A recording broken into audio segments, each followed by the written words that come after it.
hubo un ruido subterráneo horroroso y luego vino propiamente el temblor que se iba intensificando hasta que uno de los espejos de allí se desprendió y yo regresé a ver al peluquero que se había ido. Hay que tener cuidado porque esto puede repetirse. Vino el temblor y el movimiento, posiblemente el doble del primer temblor, y comenzaron a caerse los otros espejos tratando de mantener equilibrio porque la tierra temblaba como gelatina, en medio de gritos, alaridos, inimaginable. Gritos de desesperación de hombres, mujeres, ancianos, niños, jóvenes que preguntaban por la mamá y la esposa, el esposo, la abuelita, el padre, etc. Yo decía en mi interior, esto es el fin del mundo.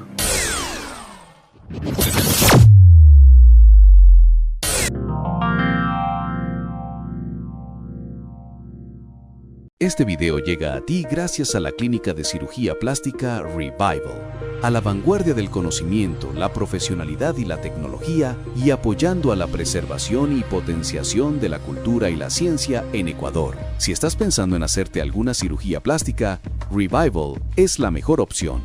Cuenta con todas las intervenciones en cirugías menores, cirugías mayores, tratamientos faciales, tratamientos corporales y medicina estética.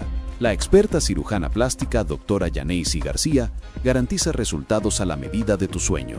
Revival también te ofrece tratamientos con su moderna cámara hiperbárica de la mejor tecnología y seguridad profesional. Con Revival a tu alcance, todo es posible para ti. Calle Carlos Julio Arosemena y Juan de Dios Martínez Mera, en Quito, Ecuador. Agenda tu cita a través de los teléfonos 02226 5681 y 0999 90 1312. Gracias a la Clínica de Cirugía Plástica Revival, a la medida de tu sueño. El 5 de agosto de 1949 ocurría en el Ecuador uno de los terremotos más recordados de toda su historia. El terremoto de Ambato, que enlutó a múltiples familias y marcó un antes y un después, no solo para los habitantes de Ambato, los ambateños, sino para todo el país. Me acompaña Wagner Abril, un periodista de larguísima data en el Ecuador, renombrado en múltiples medios, quien tuvo la experiencia de estar justo en Ambato, porque él es ambateño además, en el momento de ese terremoto. Bienvenido, Wagner. ¿Cómo estás, hermano? Muy bien, gracias, Giovanni, por esta oportunidad. Sí, tuve no el gusto ni el privilegio, pero simplemente la experiencia, gracias a Dios, de la cual salí con la familia totalmente indemnes de vivir el terremoto de Ambato. Yo tenía 8 años y medio. Tenías 8 años. Sí. ¿Estabas en la ciudad en ese momento? ¿Qué estabas haciendo en ese momento? ¿Qué hora era? Se dice que fue 2:05 de la tarde. Ya. Yo me encontraba en una peluquería en el centro de la ciudad. Uh-huh. En el pleno centro de la ciudad. Mi padre me dijo que había pagado al peluquero, al señor Méndez, y que vaya. Era una peluquería muy amplia y tenía, recuerdo, espejos franceses en las esquinas, ajá, en la parte de arriba. Casas antiguas de cielo raso alto, ¿no? En ese tiempo. 2 sillones y el hijo del propietario, el señor Méndez, estaba cortándome el pelo. Yo sentado tranquilo en el sillón propio del peluquero, confortable, amplios, como son ahora, pero más eran antes, muy confortables, grandes. Y precisamente por estar totalmente quieto, comencé a sentir, pero primero hubo un ruido subterráneo horroroso que duró 6, 8, no sé, 10 segundos. Y luego vino propiamente el temblor que se iba intensificando hasta que fue extremadamente fuerte. Yo no sabía qué pasaba, pero reaccioné, cuando uno de los espejos de allí se desprendió y cayó adelante de donde yo me encontraba con gran estruendo, y yo regresé seguramente pálido y asustado, al ver al peluquero que se había ido. Ya había salido. Había salido. Y estaba solo sentado allí. Sí, estaba solo. Entonces no sé cómo ese delantal que le ponen blanco, logré zafarme y salí asustado. La peluquería estaba a pocos metros de la esquina en la que se habían reunido ya 8 o 10 personas en esa esquina, entre ellos mi padre, y al frente en otra esquina, en el otro extremo de la esquina, y acá también en todas partes grupos de personas comentando, todos pálidos. ¿Ya había destrozos en la ciudad en ese momento? Bueno, no, yo no veía, ¿no? Porque salía a la calle y miré, no vi mayor cosa, sino que en el horizonte, mucho polvo. Me fui a donde el grupo, donde estaba mi padre, y me acerqué y le tomé de la mano. Y ellos comentaban, señalando hacia el occidente, el polvo que caía de los cerros que se iban precipitando, y todos asustados. Entonces mi padre dice, hijo, regresa nomás para que termine de cortarte el cabello. Yo no quería irme. Y uno de las 6, 8 personas que estaba allí dice, hay que tener cuidado porque esto puede repetirse. Nunca me olvido yo ese detalle. A regañadientes me fui, me senté en la peluquería, vino el peluquero y nuevamente comenzó a hacer su trabajo. Y seguramente un minuto después que yo me había sentado, comenzó el segundo temblor, mucho más fuerte, más intenso y con mucho más ruido. Yo diría que ese ruido subterráneo provoca pánico, le predispone al ser humano, porque después yo estudié comunicación y estudio también bastante psicología de la comunicación. Los efectos, los impactos en la mente del ser humano de un sonido. Uh-huh. Pero el sonido terráqueo, subterráneo, no tiene nada que ver con el sonido que puede ser terrorífico de las películas de Drácula, por ejemplo. Claro. No, es diferente. Entonces, vino el temblor precedido de ese ruido y el movimiento, posiblemente el doble del primer temblor. Y comenzaron a caerse los otros espejos. El peluquero se había ido. Yo salí disparado y la gente bajaba, ríos de gente por la calle. Yo di 4 pasos y ya me encontraba en la calle. Mi padre no asomaba y bajaba de sur a norte, digamos, en dirección por la calle Bolívar. Yo me encontraba en la esquina de la calle Bolívar y Luisa Martínez, pleno centro. Y la gente bajaba por la calle Bolívar en dirección al norte. Yo me encontraba asustado, totalmente asustado, y simplemente comencé a correr en dirección de la gente, porque no había como correr en dirección contraria. Claro. Y me agarré de la mano de alguien, totalmente asustado. Y la gente gritaba y decía, en ese tiempo, a 20 metros de allí, estaba en construcción el famoso Teatro La Lama. Uh-huh. Justo estaba construyendo. Y alguien decía, tengan cuidado con los cables de luz eléctrica, gritaba. Y comenzaba a caer granillo del tejado del edificio en construcción del Teatro La Lama. Y la gente evadía eso. Entonces yo iba corriendo totalmente asustado, tratando de mantener el equilibrio porque la tierra temblaba. Y lo que me pasaba a mí le pasaba a todo el mundo. En medio de gritos, alaridos, inimaginable. Caminamos una cuadra, bajamos una y subió por la calle La Lama al Parque Ceballos.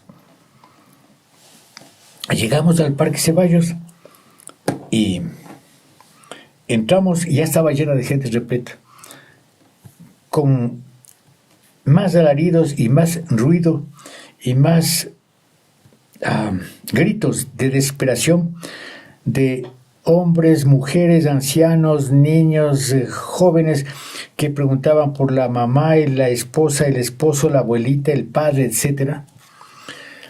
Y yo sentía, yo agarrado de la mano del Señor, que ya no temblaba la tierra tanto, pero temblaba como gelatina. Se iba calmando, eso notaba yo. Cuando llegamos al centro, donde está la imagen de Pedro Fermín Ceballos, en el centro del parque, que existe hasta ahora todo, noté que ya la tierra estaba suavecita, muy suave. Yo alzaba a mirar al cielo porque por alguna razón, un poco antes, unos 6 meses antes, me llevaron como en ese tiempo se acostumbraba a los fines de semana, mi padre a visitar a otras familias y yo no tenía que hacer, estaba solo con mayores de edad. Comencé a buscar en esa casa, a rebuscar, y entré a lo que se llama un soberado. ¿Qué es un soberado? Subir por una grada hasta el tejado donde ahí guardaban cosas. Ya. Y encontré un baúl grande, como de las películas Después del Tesoro. Y abrí y encontré una Biblia grande. Yo sabía que era la Biblia porque yo estuve en el colegio Juan Leomera, el pensionado Juan Leomera, el primer grado, y después en la escuela de la Merced, los dos católicos. Y ya sabía lo que era. Y comencé a hojear porque no tenía que hacer. Allí solo, y leí bastante. Y también encontré un segundo libro, recuerdo, el gran libro de San Cipriano, que había sido sobre recetas mágicas de brujería. Yo inquieto, no sé si sabía, pero revisaba el libro y revisaba la Biblia. Y había leído de la Biblia el Apocalipsis. Yo tenía alguna idea remota que era el Apocalipsis. Entonces, en el terremoto, en el Parque Ceballos, alcé a mirar al cielo y esperaba que se abran los cielos y aparezcan unos ángeles con trompetas. Porque yo decía en mi interior, esto es el fin del mundo. Y yo, tomado de la mano de un señor, cuando alzo a mirar así, y el Señor también me regresa a mirar, había sido mi padre. Y él me ve y dice, hijo. Y yo, papá, pero simplemente coincidió. ¡Qué coincidencia! Sí, porque cuando bajaba el río de gente por la calle Bolívar, yo no le encontré ni le vi a mi padre, no le identifiqué. ¿Cómo identificar? Es difícil de imaginar que bajen 500 personas en la misma dirección, hombres, mujeres, con gritos, y la tierra se mueve así, identificar dónde está el papá de uno, no. Bueno, eso pasó. Entonces, ya las casas por al lado comenzaban a caerse.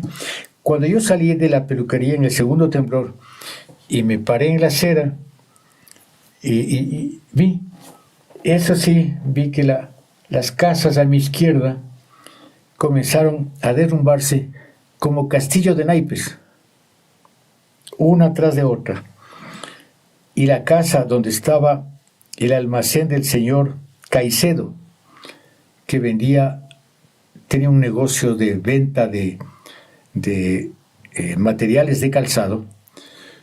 Ambato y Tungurahua siempre ha sido famoso por el calzado que producía y por la panificación y agrícola, ¿no? Claro. Entonces se cayeron las casas con un gran estruendo, ya puede imaginarse. La casa donde estaba la peluquería, felizmente no pasó nada en realidad. Se cuarteaban las casas nada más. Y las casas de al frente igual. Entonces, en esas circunstancias, y escuchando los gritos de las 4 esquinas, llegaban gente y ya les había caído piedras en la cabeza, venían roto la cabeza, heridos, y terrorífico escuchar tantos gritos y alaridos y reclamos de personas de toda condición social que preguntaban por sus familiares, hijos, padres, abuelos, etcétera, etcétera. Allí vino brincando un tío mío, hermano menor de mi padre. Digo brincando porque los alambres se habían caído de los postes de energía eléctrica. Y se abrazaron con mi padre. La casa de mis abuelitos estaba de allí a 4 cuadras más o menos. Se abrazaron y dicen, ñaño, mi padre se llamaba Luis, dice, ñaño Luis, mamacita, mi abuelita, se fue al mercado y dicen que el mercado no existe. Entonces dice, vamos a verle, a ver qué había pasado. Pero el almacén de mi padre había quedado abierto, porque nadie se preocupó ese rato de, claro, el temblor, de cerrar el negocio, nada. Me tomó de la mano y dice, hijo, vamos. Me tomó de la mano y me llevaba saltando los alambres y las piedras y uno que otro poste ya caído al piso.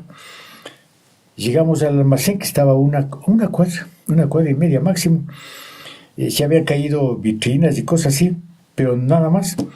La gente que trabajaba allí, 4 o 5, habían salido disparados también. Cerró mi padre, puso candado y fuimos al mercado. Igual, saltando.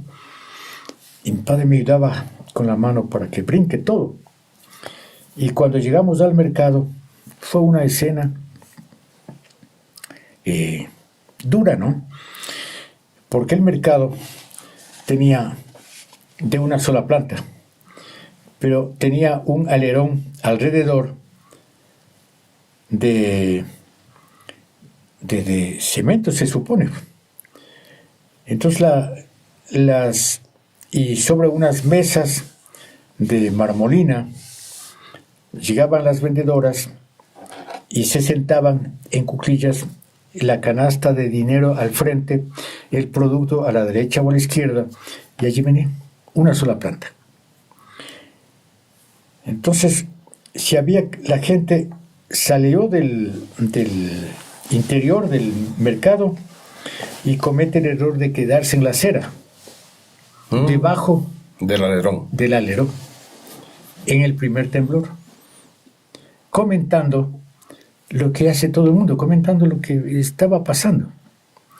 Viene el segundo temblor y les coge a todos el alerón encima y les cae. Entonces, cuando llegamos nosotros ya nos dimos cuenta de eso. Yo, que había estado en el mercado ya 50 veces, supongo, para comprar las cosas finas de mercado, mi padre me dice,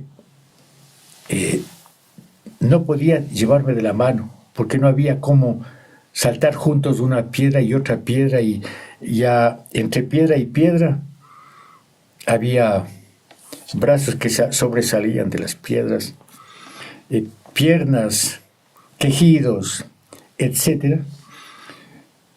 Y la tierra seguía moviéndose.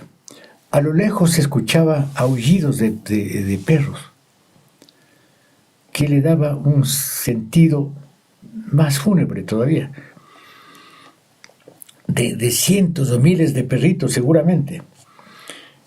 Entonces, yo, claro, ya 8 años y medio, muchacho de barrio, iba saltando, y un rato de eso no avancé a saltar lo suficiente, y cuando pisé en algún lado entre piedra y piedra, me di cuenta que había sido el cuerpo de una persona. Horrible, pero igual, adelante. Entramos al mercado, silencio absoluto, no había una persona. Toda la gente había salido alrededor a la acera y murieron allí. Bajo el alerón. Bajo el alerón. Entonces, en esos dramas, mi padre preguntaba al que asome allí y dice, aquí en el cuartel del mercado al cuartel de ese tiempo, al cuartel de los militares, había un tramo de unos 80 metros, muy cerca. Y el cuartel tenía lo que se llamaba la cuadra, un patio enorme, una construcción a la calle y detrás un patio grande. Dice, allí está la gente. Allá se fueron bastante gente de que salió en el primer temblor y no se quedaron debajo del alerón, sino se fueron allá buscando espacios libres, claro. Libres, ¿no? Evitando recibir el impacto de los edificios, etc. Y efectivamente he visitado allí a mi abuelita. Entonces ya puedes imaginarse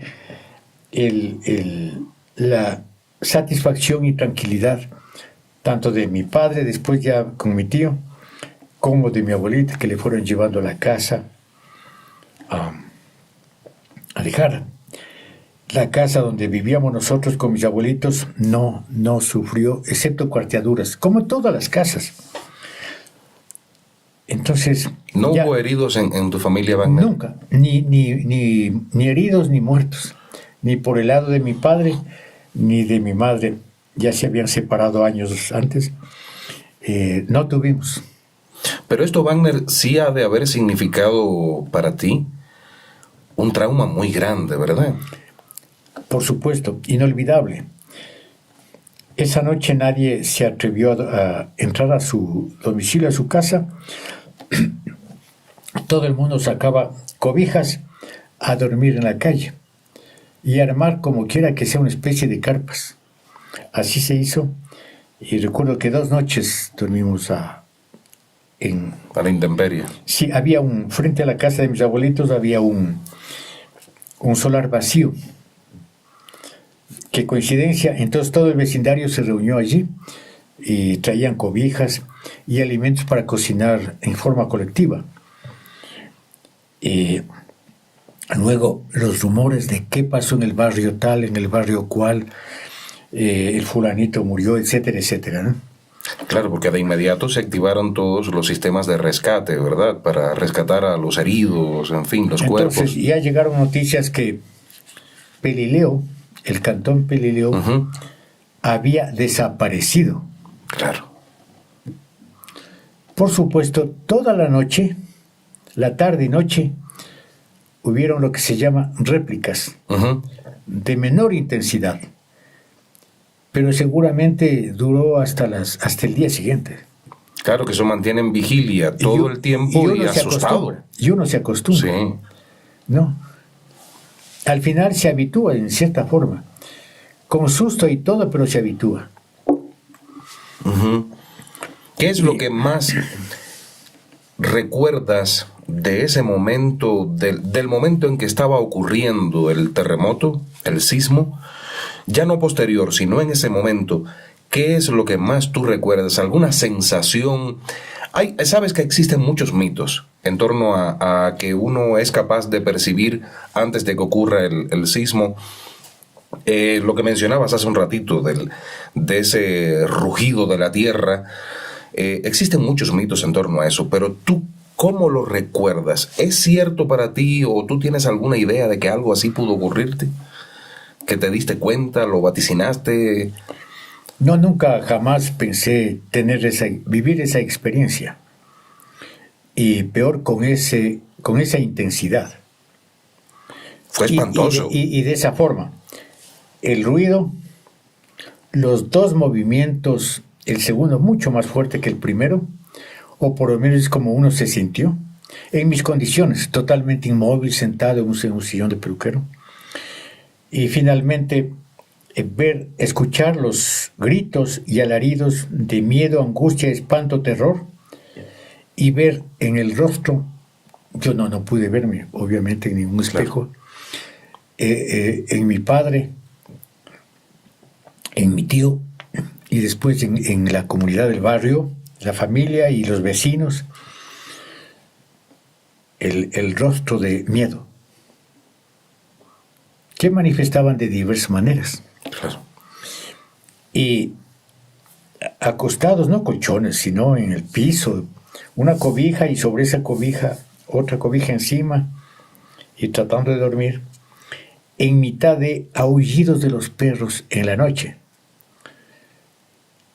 El frío yo diría que yo no sentía, porque más importante para mí era saber que tenía mi padre, mis abuelitos, mis vecinos, y que la tierra sigue temblando. Cuando salimos a caminar al día siguiente por al lado, veía unas abras de la tierra, se habían abierto en calles, donde estábamos nosotros, daba a una pendiente, digamos, cercana al río Ambato. Se había abierto la tierra, pero ya nada de eso a uno me extrañaba a mí. Es como un mecanismo de defensa que tiene el cerebro, ¿no? Seguramente, sí. Y uno se acostumbra. De la misma manera, yo esta mañana sentí el temblor. Estaba acostado todavía. 7:15 de la mañana fue. Exactamente porque vi el reloj. Sentí que comenzó a moverse la cama. Y después se iba intensificando, largo, el temblor. Y después, claro, ya aprendí lo que es un oscilatorio y un trepidatorio, etc. Y que el más grave es el que combina las dos fuerzas. Uh-huh. Entonces, ya me levanté para comenzar a prepararme y ver qué pasa. Y ver si mi esposa había sentido o no, porque también depende de eso que la otra persona o las otras personas logren controlar. Claro. En mi caso, esa experiencia ha servido para que posteriores eventos telúricos graves guarde de alguna manera relativamente el control. Sabes, Wagner, eso que dices es fundamental. Es imposible mantenerse ajeno al primer impacto, al sentir que la tierra está temblando.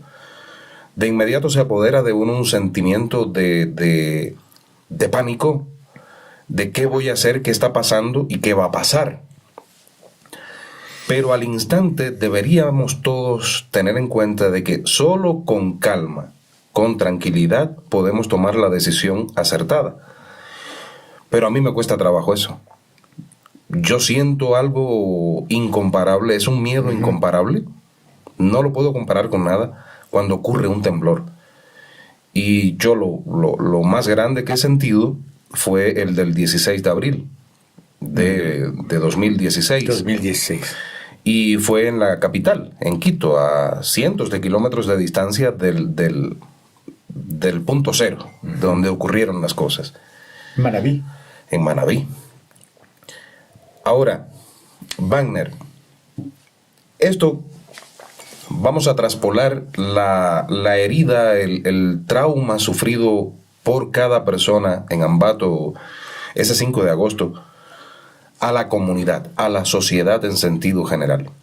Obviamente, esto es una herida fue una herida muy profunda para toda la sociedad. Se perdieron múltiples vidas. Aquellos que no perdieron familiares, perdieron bienes.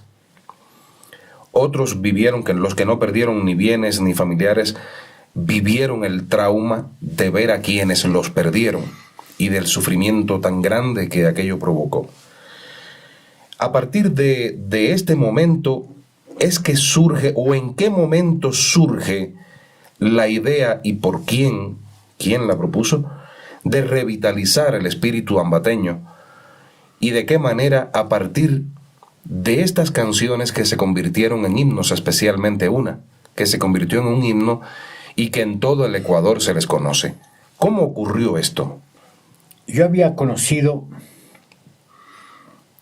seguramente unos 6 meses antes, o sea, a fines del 48, comienzo del 49, donde vivíamos nosotros en ese tiempo, frente a la casa del almacén de mi padre, que salía un señor alto, joven, con corbata, muy simpático, erguido.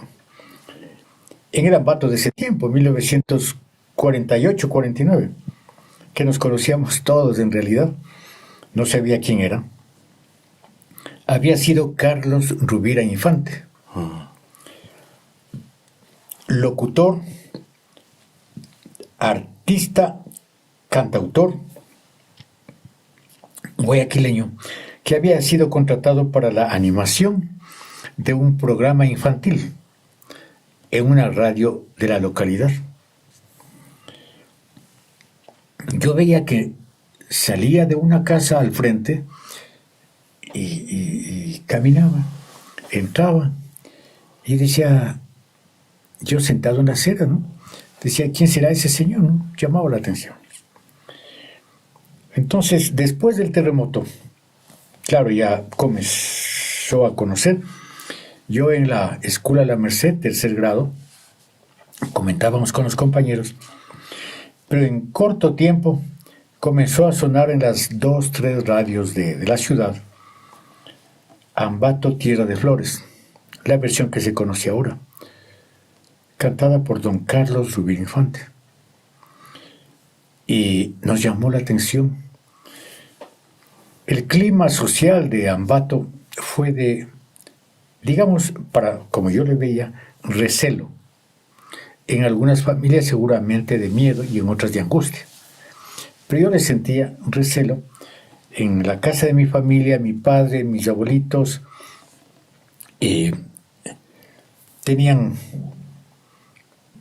tomaban precauciones, pero no tenían miedo, pero sí recelo frente a cualquier temblor, a cualquier incidente de estos. Los negocios cayeron, la economía se destruyó, muchas casas se destruyeron y las víctimas que se calculan en la provincia de Tungurahua fueron un poquito más de 6,000 muertos, que en ese tiempo era mucho. Claro. Entonces, y como digo, se comentaba que el cantón Pelileo, aproximadamente a 35 kilómetros de Ambato, había desaparecido.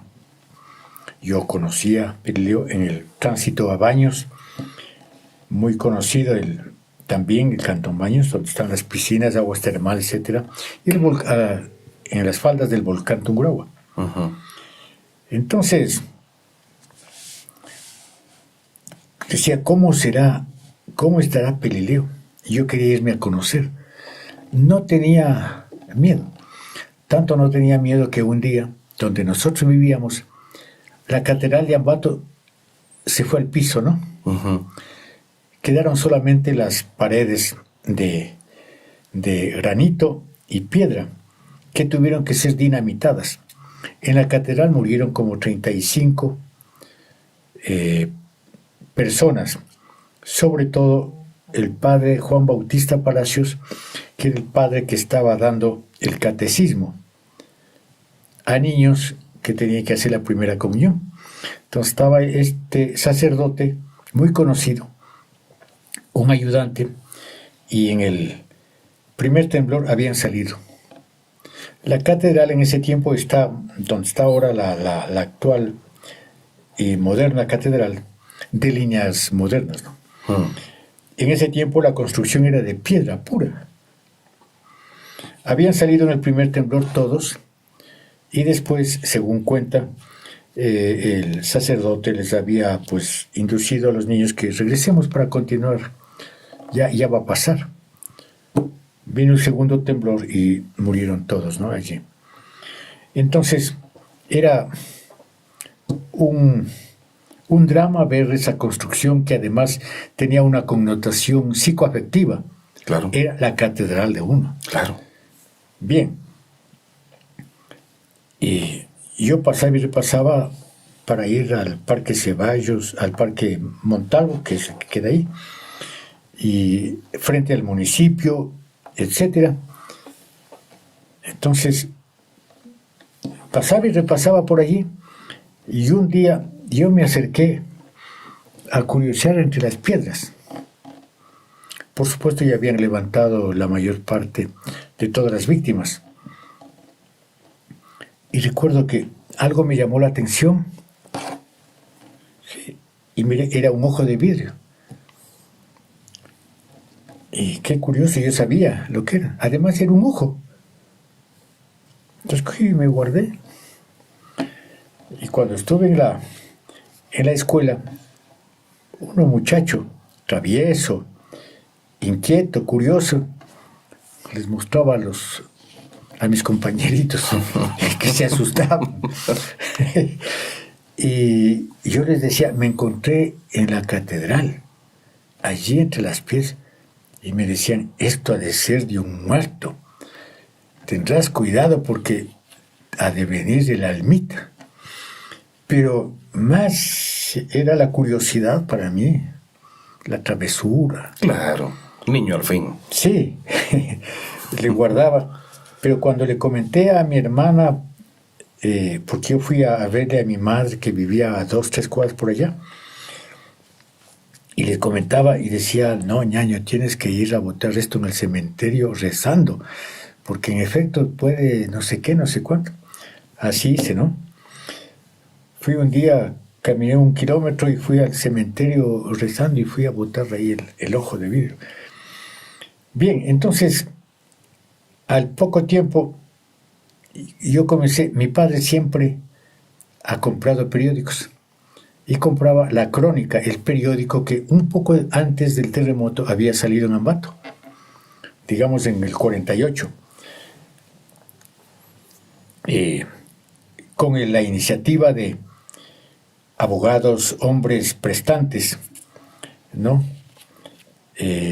Unos abogados, recuerdo Toro, no sé cuánto, el apellido, etcétera, y escribían y sobre uno de los edificios, uno de los más grandes en ese tiempo, en el Parque Ceballos, por donde había pasado yo en los momentos del terremoto, de los temblores con mi padre, alguien puso el primer rótulo luminoso de Ambato. De Ambato. Tiene que haber sido en 1950.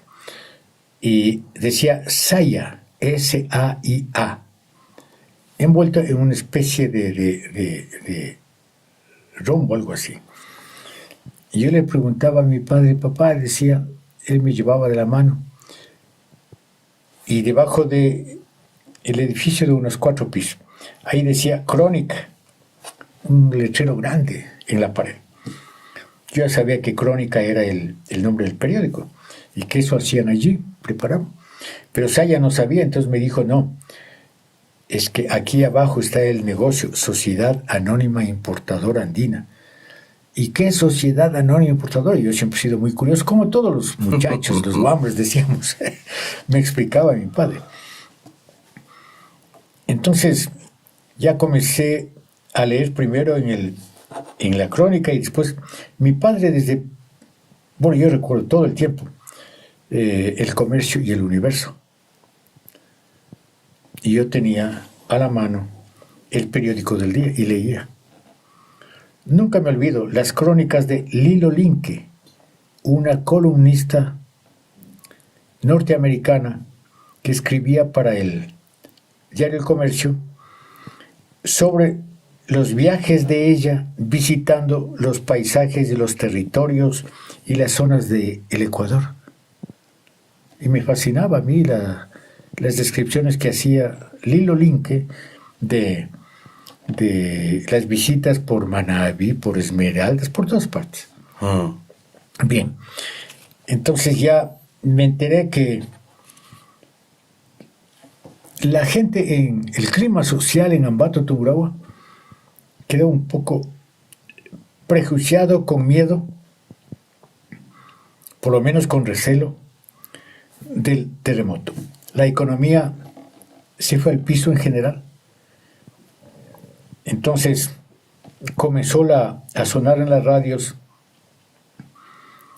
esta canción Ambato, Tierra de Flores, cantada por don Carlos Rubín Infante, primero y después en dueto con Olimpo Cárdenas, un cantante famoso, ya iba siendo famoso en ese tiempo también, y al poco tiempo comenzamos a oír en las radios otra canción cantada por Carlos Rubín Infante, Altivo Ambateño. Ujú. Y donde en la casa que vivía, en la casa de mis abuelitos, con mis primos y primas mayores y de la misma edad, yo ya de 9 años y medio, 10 años, poníamos mucha atención a la letra. Nunca este ambato llegará a la mala suerte. Si es de luchar, lucharemos con la muerte. Y comentábamos con la familia, con los primos. Yo escuchaba la conversación de los mayores que se decían en ese tiempo: sí, tenemos que ponerle empeño. Mi padre me llevó a Guayaquil. Mi padre era fabricante de calzado. Entonces, como no se vendía en Ambato, dijo: vamos a Guayaquil. Allí había un tío que había ido años antes. Nos fuimos allá. En ese tiempo viajé la primera vez en ferrocarril de Ambato a Durán y pasé por la famosa Nariz del Diablo. Todo una experiencia formidable. Y en Durán hay que bajarse el baúl, cargar, y en lancha pasar el río Guayas hasta el frente.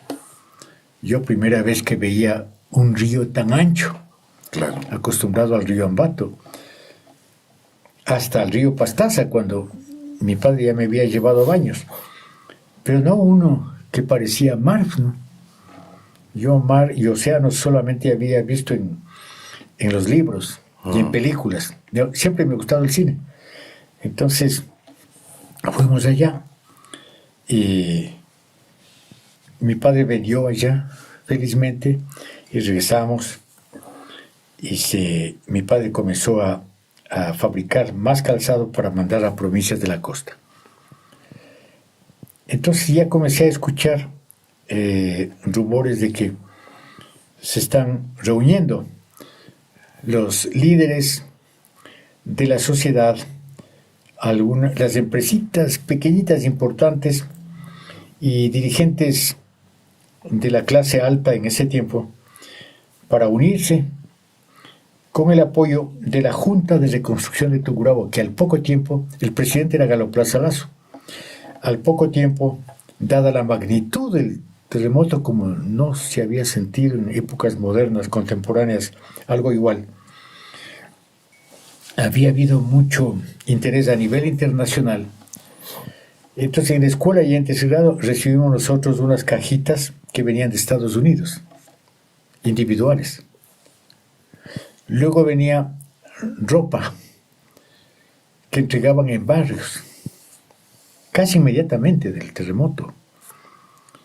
Y la gente se formaba grupos, recibían la ropa que venía desde Quito, supongo a través de los ministerios, y se repartían.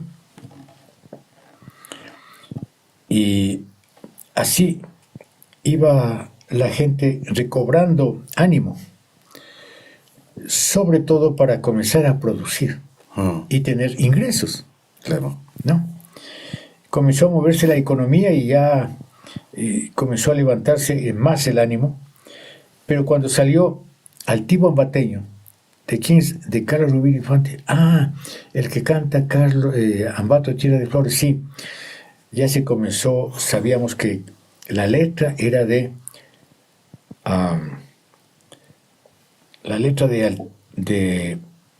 Ambato Tierra de Flores, de un conocido y distinguido poeta ambateño.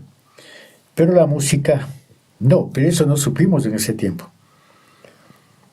Sino que aparentemente el autor era, por lo menos en nuestro nivel, de los muchachos, ¿no?, de la escuela, que todo era obra de Carlos Rubín Infante.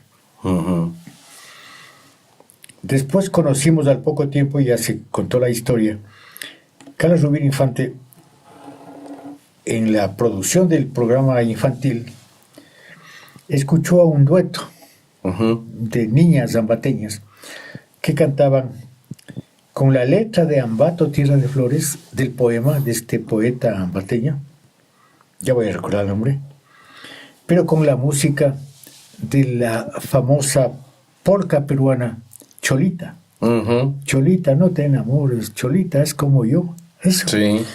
Entonces quedó preocupado don Carlos Rubino Infante y dijo, pero no, que este poema tan lindo en esta situación no puede cantarse con la música de una música peruana. Ya había el antecedente de la invasión peruana del 41. Claro. Discúlpame, el autor es Gustavo Egues. Gustavo Egues Villacrés, el Cusco Egues. Ajá, Gustavo Egues, sí. Vaca. Gustavo Egues Vaca. Sí. Sí. Entonces, muy conocido había sido. Ujú. Entonces después ya escuchamos que iba a haber una fiesta de las flores y las frutas. Y que venía un circo tal que iban a hacer unas exposiciones en el Liceo Ceballos, que venía un artista.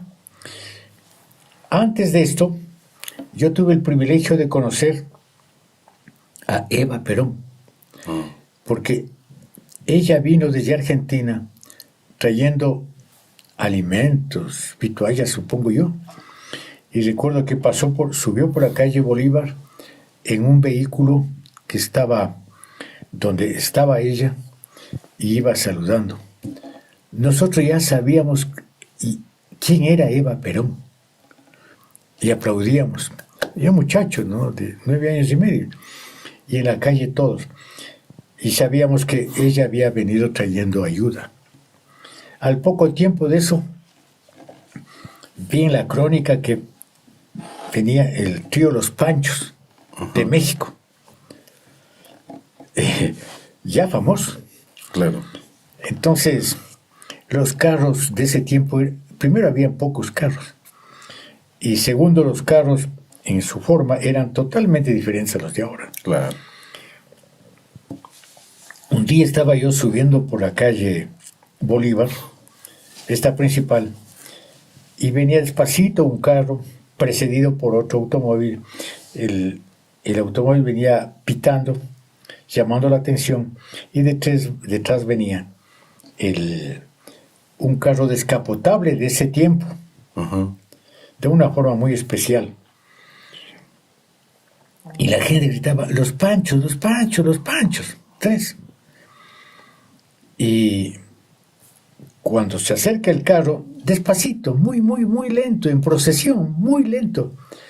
Este carro precedido, como digo, por otro que es el que iba llamando la atención, y con un parlante.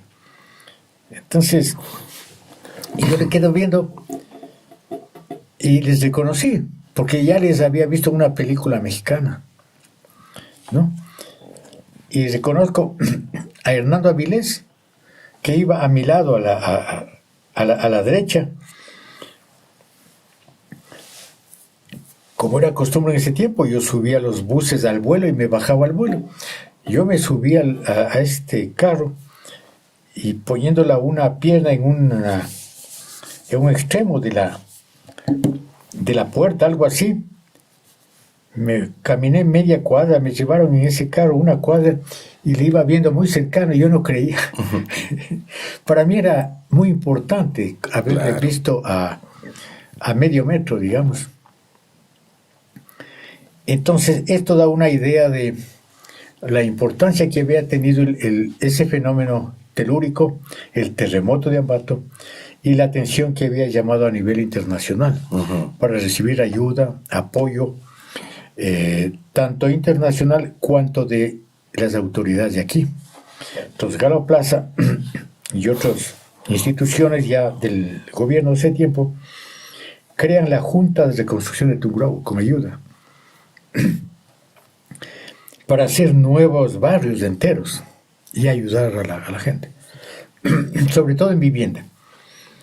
Así es que ahí salió la canción Altivo Ambateño, todo el mundo cantaba, todo el mundo la hizo suya. Claro. Lo que yo no supe en ese tiempo es la historia verdadera, y que la conocí de primera mano cuando mucho tiempo después, en el año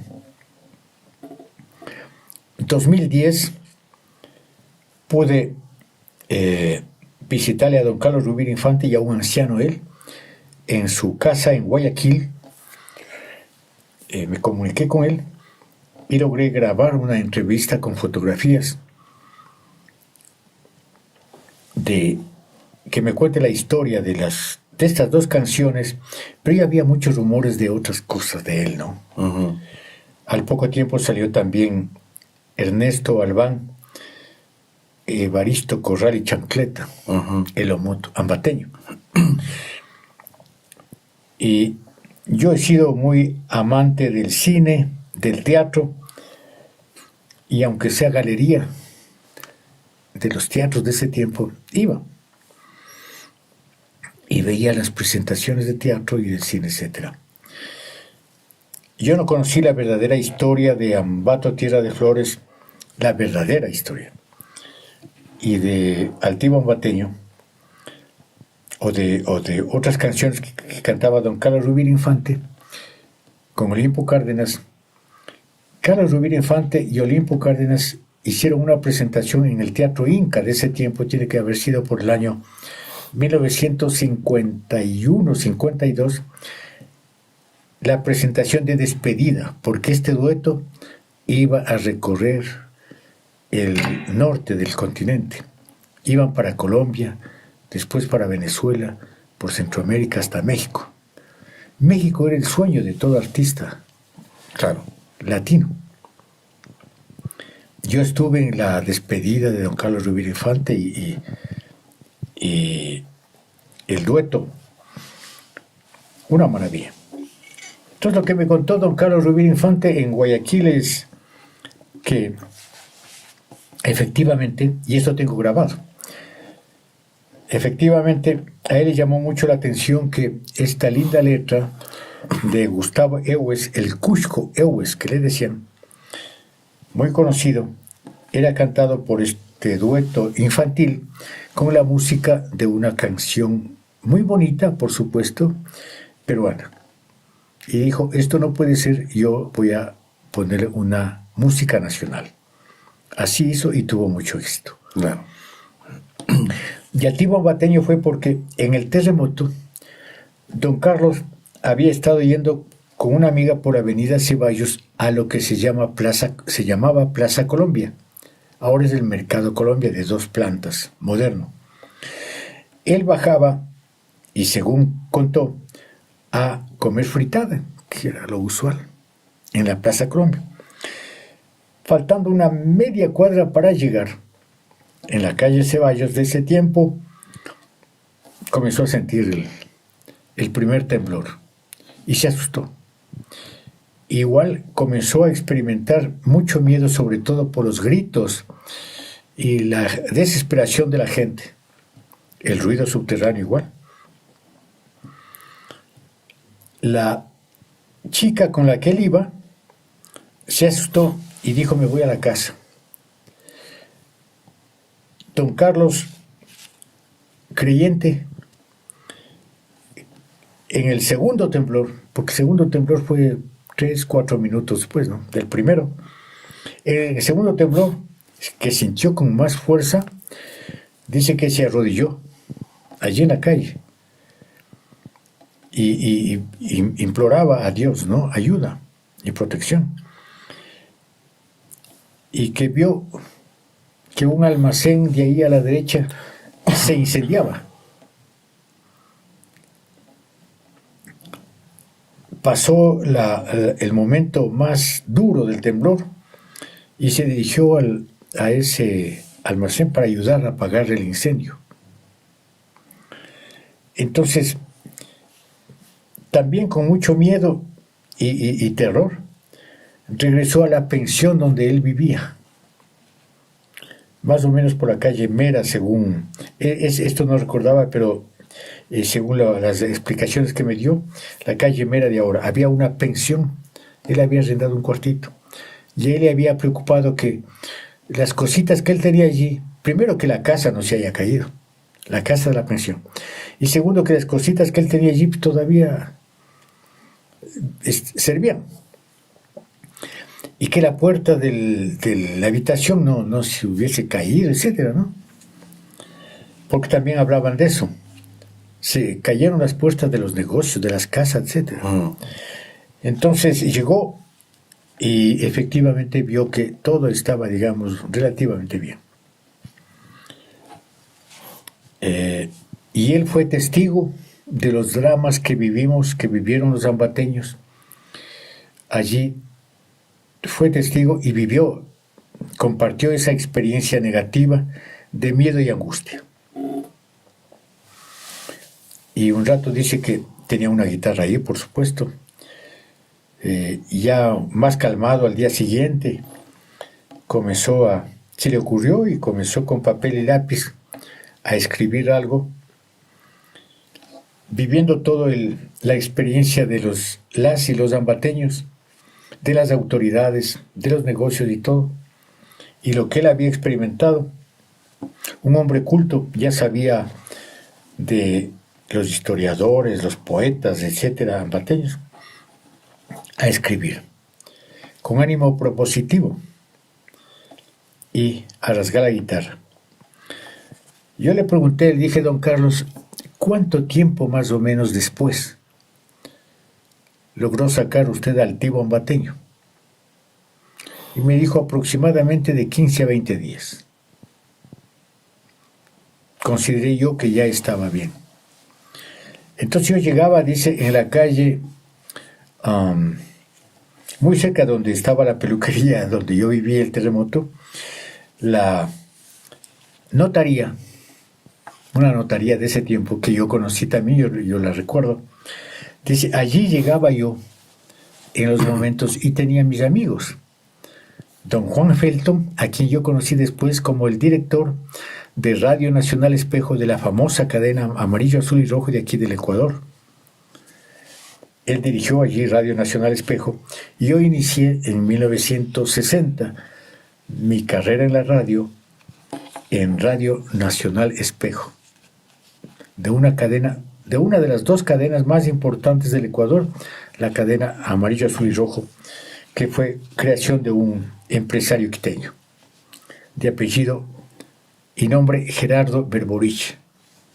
Entonces, entre otros amigos, allí en esta notaría tenía a don Juan Felton y mencionó otros dos apellidos que no recuerdo ahora. Entonces llegó con la guitarra y un papel y les dice, oigan amigos, quiero que escuchen esta canción que yo he compuesto. Se llama El Tibo Ambateño. Se sentó allí y comenzó a rasgar la guitarra y a cantar. Y se quedaron los 4 amigos que estaban en la notaría escuchando y dice, ¿qué les parece? Linda, Carlos, está muy linda. Hagamos lo siguiente, copien rápido, en papel. Copian, salen de la notaría y recorren más o menos 140 metros por la calle Bolívar, en dirección, pasan por la catedral destruida, en dirección al Parque Montalvo. Llegan, pero van por la calle cantando. Y la gente les quedaba mirando, asombrados, entusiasmados, curiosos, porque no sabían de lo que se trataba. A Carlos Rovira ya medio le identificaban, digamos. Pero música, al fin y al cabo, llama la atención. Van caminando y llegan al Parque Montalvo, eso me dice don Carlos, y por la puerta que queda en el ingreso de las calles Bolívar y la otra transversal no recuerdo, del parque, hay una entrada en arco de piedra, entran por ahí, caminan 5, 8, 10 metros y don Carlos se sube a un árbol. Avanza a subir a un árbol con la guitarra cantando y abajo en coro los 4 o 5 amigos con la letra. Y la gente que pasaba por allí entusiasmada comienza a rodear. Y dice que qué linda canción, qué linda letra. 20 días después, supongamos, o 22, 24 días después del terremoto, en esas circunstancias de zozobra social, que alguien venga y le dé ánimo con la música y la letra. Claro. Y más esa canción. ¿No? En esos momentos, yo recuerdo cuando muchachos conversábamos con mis primas, primos, y oía la conversación de mis mayores, mis abuelitos, mi padre, mi tío. La letra. Uh-huh. Nunca este Ambato llegará a la mala suerte. Si es de luchar, lucharemos con la muerte. Además era una invitación para que los emigrantes que ya había en ese tiempo a Estados Unidos o a cualquier parte vuelvan a Ambato. Uh-huh. Nos llamó mucho la atención y más a la gente. Esa canción fue grabada inmediatamente y comenzó a sonar en la radio. Escuchábamos nosotros, fascinados, y se repetía constantemente. Entonces yo atribuyo lo siguiente: la repetición constante en las, creo que 3 radios difusoras que había en Ambato, el pegue de la canción, letra y música, en esas circunstancias, influyeron en el ánimo, influyeron positivamente en el ánimo, en el carácter, en el temperamento, y despertaron el brío, el entusiasmo de la gente, en más o en menos, incluyendo en nosotros hombres, muchachos. Claro. Y mucho más cuando algunos connotados personajes ya decidieron, yo creo que también influidos por esa música, influidos también por la ayuda que recibían internacionalmente, por la actitud proactiva que tuvo el presidente de la República, Galo Plaza, ¿no?, para apoyarle a Ambato Tungurahua, impresionados por la magnitud del desastre. En ese tiempo, un problema telúrico de más de 6.000 muertos en cosa de 5 o 6 minutos no era frecuente. Claro, terrible. Entonces, estos personajes ambateños arman la primera fiesta de la fruta y de las flores. Exposiciones, presentaciones artísticas, el entusiasmo generalizado, etcétera, etcétera. Recuerdo que llegó un circo y la ayuda internacional creo que operó, esa solidaridad tuvo mucha influencia. Muchos de los alimentos que llegaron a Ambato seguramente llegaron primera vez, porque venían productos americanos de marca que yo había visto en la revista Selecciones, porque yo me compraba Selecciones desde que tenía seguramente 7 años, algunas de las cuales tengo hasta ahora. Entonces, todo eso en la primera fiesta de la fruta fue un entusiasmo increíble. Y después se consolidó la fiesta de la fruta, motivado por Ambato, las 2 canciones, Ambato Tierra de Flores y Altivo Ambateño. E inmediatamente por otras 2 composiciones, Pelileo Inmortal. Uh-huh. Porque efectivamente yo al poco tiempo después, mi padre me llevó a Pelileo, unos 4, 5, 6 meses después del terremoto, o sea, por enero, febrero del 1950, y efectivamente, yo que había conocido ese pueblito, ciudad, antes, verle cómo había quedado. Destruido. Y como decían, aquí en Pelileo no quedó piedra sobre piedra. Y luego, yo no había conocido Píllaro, pero ya oía, ¿no? Píllaro Viejo. Que se dice que fue una especie de himno nacional allá. Y la música de Pelileo Inmortal corresponde a don Carlos Rubín Infante. porque la letra fue obra de un profesor de Pelileo. Este dato no recuerdo el nombre, tengo la historia. Como don Carlos era ya famoso, él hizo la letra, se fue a Ambato y le dijo: don Carlos, mire, ayúdenos, etcétera, etcétera, y le puso la música. Carlos Rubino Infante, un guayaquileño, pero de corazón ecuatoriano. Él tiene hecho varios himnos y letras a provincias, a ciudades, a zonas y regiones. Entonces, es el gestor de esto.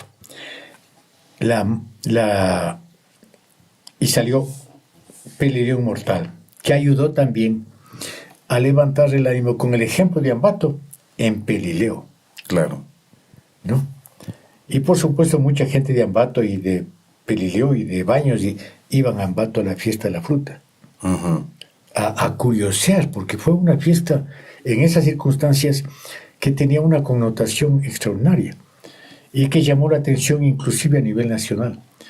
Por eso, años después, la fiesta de la fruta y de las flores fue la primera fiesta nacional declarada como Patrimonio Nacional del país. Uh-huh.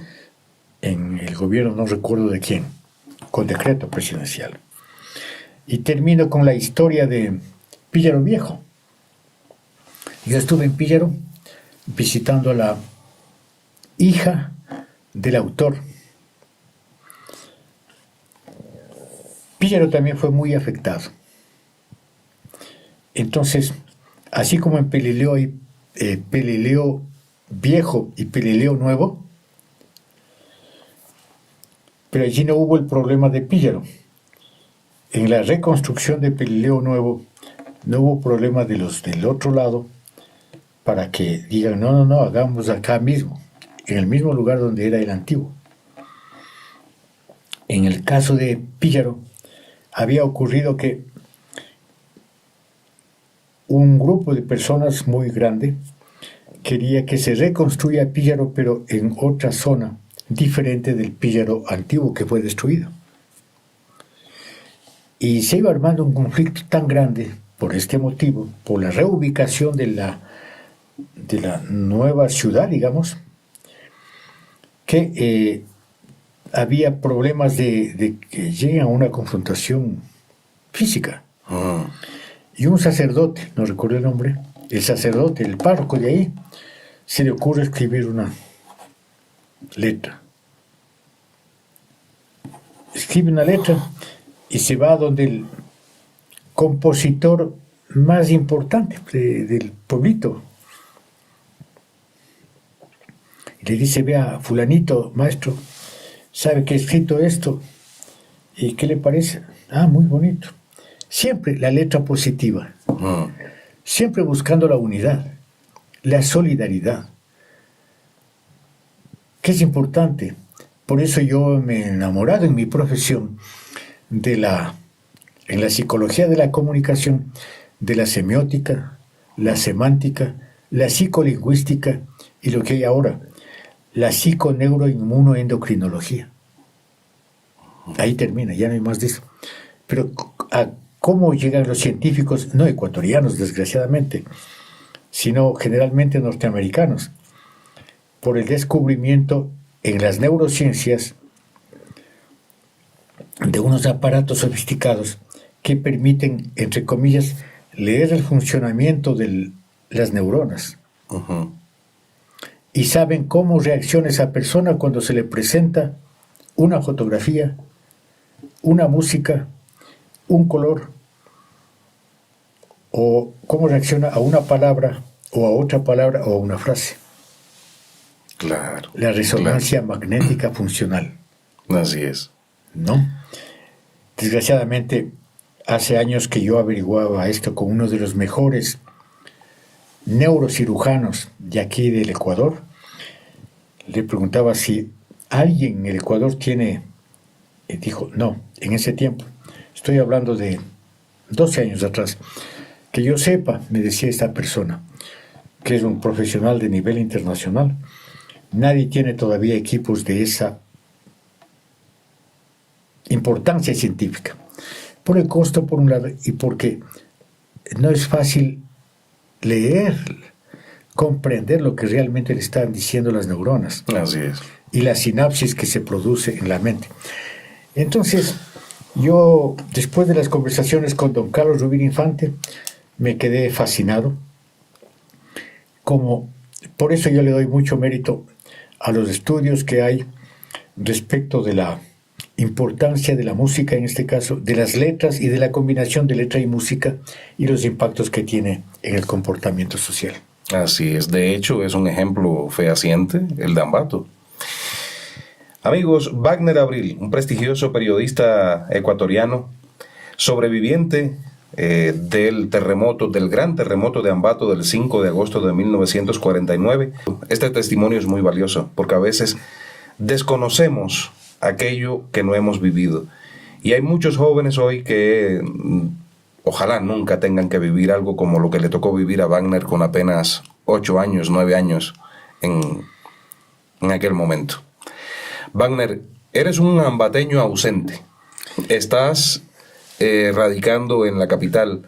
¿Qué mensaje tienes para los ambateños? Gracias, Josvani. Justamente quería enviar un saludo y un abrazo cariñoso para todos los ambateños y tungurahuenses y ecuatorianos.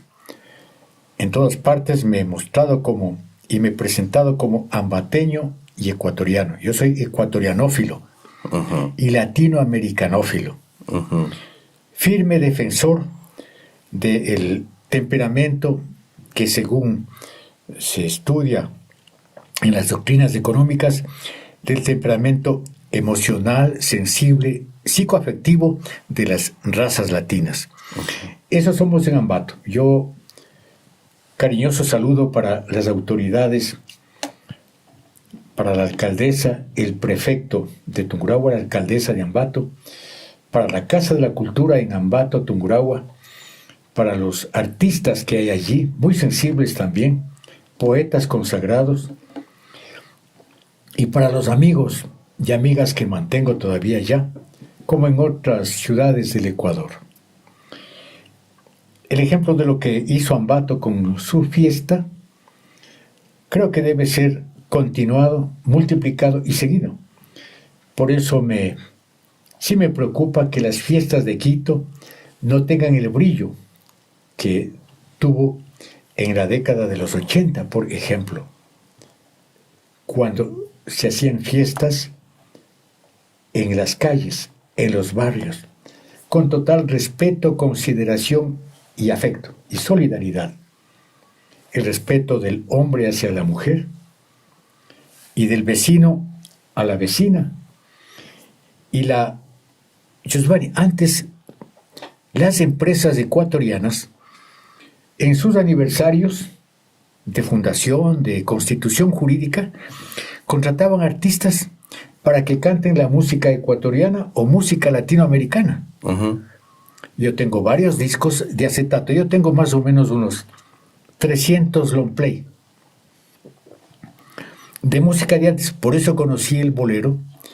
Y el primer bolero de la historia fue una canción cubana. El bolero nació en Cuba. Entonces, si mal no recuerdo, su nombre fue Tristezas. ¿Por qué el bolero tiene este rato como 125 años de vida y no pierde vigencia? Claro. En el corazón y en el espíritu y en la mente de las y los latinos, de los emigrantes, está allí el bolero, la música romántica, en general. Claro. Y como el bolero, pues, valses peruanos, tangos argentinos, me he dado el trabajo también de investigar sobre estos temas. Entonces yo valoro mucho el sentimiento y el carácter y temperamento de nosotros los latinos. Desde Río Grande hasta la Patagonia, somos hermanos por el sentimiento. Así es. Entonces, un saludo cariñoso para Ambato, Tungurahua, para sus autoridades y para los amigos que hacen cultura allá, con la poesía, con la música con la danza también y con los medios de comunicación. Para todos ustedes. Y gracias a ti, Giovanni. Gracias a ti, Wagner. Bendiciones. Gracias, Wagner, a ti por estar junto a nosotros. Espero que ustedes, desde el lugar donde nos estén viendo, nos ayuden regalándonos un like, suscribiéndose al canal y compartiendo este video en sus redes sociales para que muchas más personas conozcan este testimonio del periodista ecuatoriano Wagner Abril, que vivió el gran terremoto del 5 de agosto de 1949 en Ambato. Nuevamente, Wagner, gracias por estar junto a nosotros. Gracias a ti y gracias a tus seguidores, que sean millones de millones. Gracias. Un abrazo.